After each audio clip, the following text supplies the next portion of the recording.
बड़ा अच्छा लगता है सुनने में कि उसने टॉप कर लिया, मैं टॉप नहीं कर पाया। आने वाले 10 साल बाद देखना वो टॉपर क्या कर रहा होगा।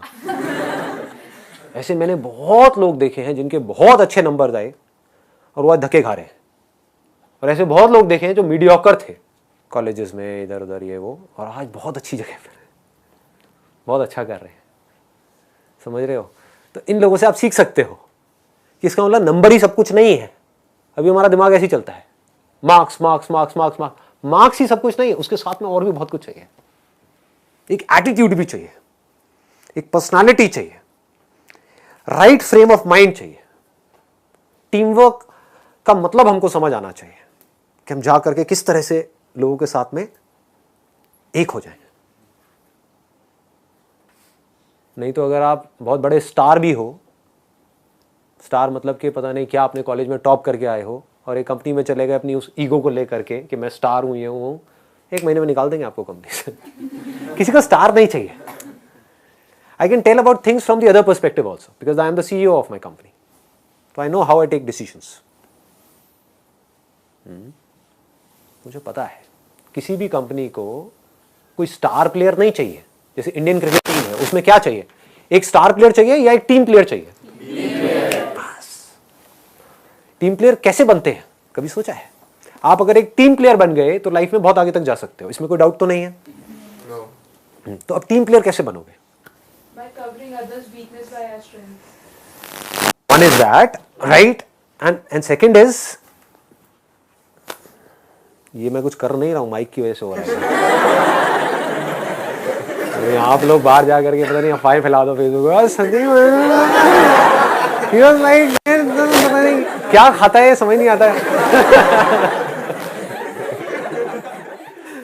तो टीम प्लेयर कैसे बनते हैं? एक सही तरह का माइंडसेट। वो माइंडसेट कैसे बनता है? जितना आपका फोकस लर्निंग पे होगा, आप उतने ही तगड़े टीम प्लेयर होगे, क्योंकि वो आदमी हमेशा हम्बल होगा। कभी भी देख लेना, जिसका अर्निंग पे होगा और उसने अगर पैसा कमा लिया जितना वो सोच रहा था, तो कैसे लोगों से बात करेगा? ईगो आ गई। जिसमें ईगो आ गई, समझ जाओ वो टीम प्लेयर नहीं है। ईगो का मतलब क्या है? कि मैं ये हूं, इस वजह से मुझे इतना पैसा मिल रहा है। समझ गए? वो आदमी मरा, वो अपने आप को औरों से बेटर समझने लग जाएगा। जबकि जिसका एटीट्यूड हमेशा लर्निंग का होगा और बारीकी से लर्निंग का होगा, वो ये समझ जाएगा कि ना मैं किसी से बेटर हूं, ना मैं किसी से कम हूं। मेरे अंदर कुछ ऐसी क्वालिटीज हैं जो औरों में नहीं है, और औरों में कुछ ऐसी क्वालिटीज हैं जो मुझ में नहीं है। मुझे उनसे कुछ सीखना है, और अगर वो सीखना चाहते हैं तो मैं उनके साथ शेयर कर सकता हूँ, जबरदस्ती नहीं। अगर कोई सीखना चाहता है, ये भी बड़ी प्रॉब्लम है, लोग जबरदस्ती किसी को सिखाना चाहते हैं।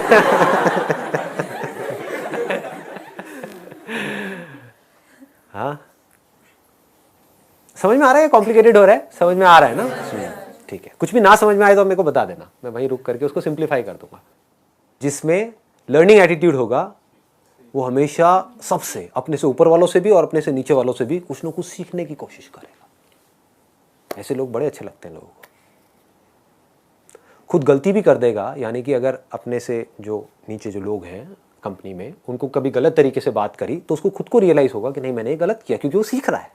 वो अपनी ईगो में नहीं है, मैं ये हूं, मैं वो हूं, मैं तो सब कुछ कर सकता हूं। किसी पियोन से भी गलत तरीके से बात करी, क्योंकि उसका लर्निंग एटीट्यूड है, तो उसको इमीडिएटली रियलाइज होगा कि मैंने कुछ गलत किया है। वो जा करके बैठ करके अपनी उस गलती को सुधार लेगा। तो ऐसे लोग सबको अच्छे लगेंगे, जो गलती करते हैं और अपनी गलती को सुधार लेते हैं। गलतियां तो सभी करते हैं ना। हाँ सर, हमें रियलाइज हो जाता है कि हमारी मिस्टेक है, पर सर माफी मांगने कभी कभी शर्म आ रही होती है कि मतलब लगता है कि यार नहीं, थोड़ा सा लगता है कि ईगो आ रही है बीच में। आप किसी से माफ़ी मांग रहे हो तो ये मत सोचो कि मैं जा करके माफ़ी मांग रही हूँ, ये सोचो कि मैं माफ़ी मांगना सीख रही हूँ। I am learning how to genuinely ask for forgiveness. ये बहुत बड़ी क्वालिटी है जो आपको आज नहीं तो कल सीखनी पड़ेगी। स्पेशली शादी होगी उसके बाद तो बहुत ज़रूरत पड़ेगी। ज़रूर नहीं आप जा करके माफ़ी मांगो या बड़ा एक ड्रामेटिक सा सीन क्रिएट करो कि भाई मुझे माफ़ कर दो, ये सब नौटंकी करने की ज़रूरत नहीं है। एटलीस्ट यू शुड फील कि मैंने कुछ गलत किया है, तो आराम से जा करके बैठ करके उस बंदे से बात भी कर लोगे तो बहुत है, वो माफ़ी ही है। धीरे धीरे अपनी हैबिट्स में इन बातों को उतार दिया तो लाइफ इंटरेस्टिंग हो जाएगी। Then life will be like an adventure. Adventure sports सबको पसंद है। एडवेंचर स्पोर्ट्स कोई ऐसा है जिसको नहीं पसंद है? मज़ा आता है ना। हाँ, हर एक का लेवल अलग अलग है। किसी के लिए एडवेंचर मतलब वो ऊंच नीच का पापड़ा या स्टेपू, किसी के लिए बंजी जंपिंग। डेफिनेशन अलग अलग है, बट एडवेंचर सबको अच्छा लगता है, खेल सबको अच्छा लगता है। लाइफ को मजेदार बनाओ, डर को निकाल दो, बिल्कुल पूरी तरह से निकाल दो। अपने आप को किसी से कंपेयर मत करो। करने दो ना, वो तो मेरे भी करते हैं। बस फर्क ये है, पहले नेगेटिवली कंपेयर करते थे, कुछ कर ले कुछ कर ले। अब पॉजिटिवली कंपेयर करते हैं कि मेरा बेटा देखो क्या कर रहा है। मैं दोनों में मस्त रहता हूँ, मुझे कोई फर्क नहीं पड़ता। हाँ, अब कोई आता है तो उसके आगे मेरी डींगे मारते रहते हैं। अरे संदीप तो अब ये हो गया है, वो हो गया। मेरे लिए दोनों फन है। मुझे ना तब फर्क पड़ता था ना अभी फर्क पड़ता है। Does not make any difference. मुझे सिर्फ सीखने पे फोकस रखना है। सीखने के लिए बहुत कुछ है इस दुनिया में और जिंदगी बहुत छोटी है। लोग मुझसे पूछते हैं कि सर हम क्या करें, हमें समझ नहीं आ रहा है। अरे कुछ भी करो। आप क्या परफेक्ट हो? क्या किया आपने अभी अपनी लाइफ में? सोचने वाली बात है। आपने भी किया ही क्या है कि नहीं?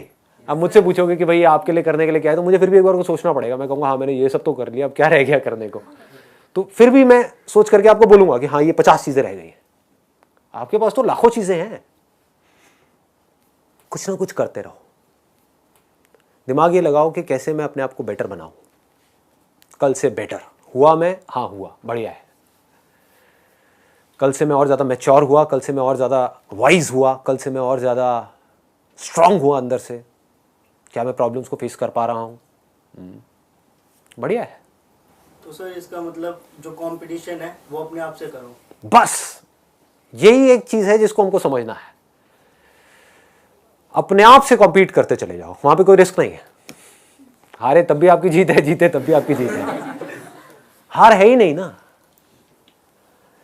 You can not lose in that game, you can never lose. जीत ही जीत है हर तरफ से। अपने आप से कॉम्पीट करो। एक दिन ऐसा आएगा जब पूरी दुनिया आपको बोल रही होगी कि यार ये तो बस कुछ कमाल का कर गया बंदा। यानी कि दुनिया क्या कह रही होगी, अभी इसका पीक है। तब अपने आप को क्या बोलना, अभी तो मेरी शुरुआत है। समझ रहे हो? अभी तो पार्टी शुरू हुई है। अभी तो देखो आगे आगे क्या क्या होने वाला है। अभी करने के लिए बहुत कुछ है। ठीक है जी, wish you all the very best. Thank you so much.